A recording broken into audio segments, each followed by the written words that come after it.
اپنے والد محترم سے درخواست کرتے ہیں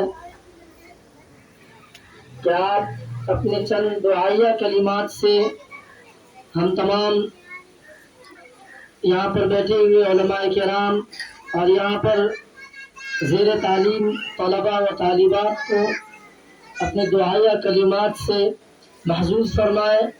والد محترم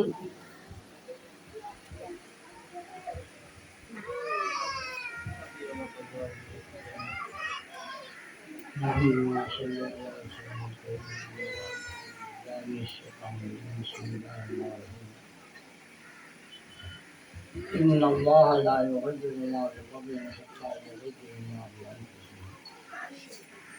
شاعر نے کیا خوب کہا ہے کہ خدا نے آج تک اس قوم کی حالت نہیں بدلی، خدا نے آج تک اس قوم کی حالت نہیں بدلی کہ جس میں نہ ہو احساس اپنی حالت بدلنے کا.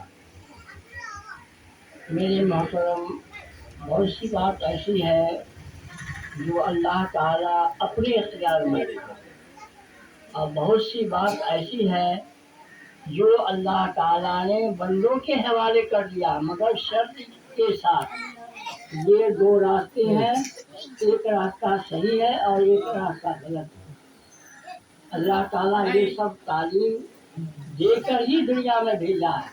ایسا نہیں کہ آپ کو جانور کی طرح سے بھیج دیا اور اس کی رہنمائی کے لیے کچھ نہیں کیا.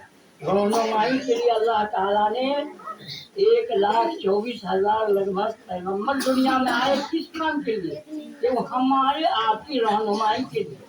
اب وہ سارے کے سارے اللہ کی بات کو بتاتے رہے، دین کی بات بتاتے رہے، اعمال کی بات بتاتے رہے، مگر اختیار تو اللہ تعالیٰ ہمارے آپ کو دیا کہ تمہاری مرضی ہے، اس کام کو اختیار کرو یا اس کام کو اختیار کرو.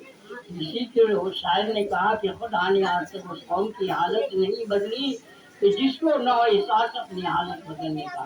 بھائی ضروری ہے اس دور کے لیے اپنے حالات پر غور کرے، اپنے اندر صلاحیت پیدا کرے. اور یہ صلاحیت حالات بننے کا کب؟ جب آپ کے اندر تعلیم آئے گا تب. تعلیم نہیں ہے تو جب آپ سب سے نکما جانور سے بھی بڑھ کر کہا جاتا ہے کہ جانور سے بھی آپ بڑھ کر. کہ جانور کو اگر کہے کھڑے رہو تو وہ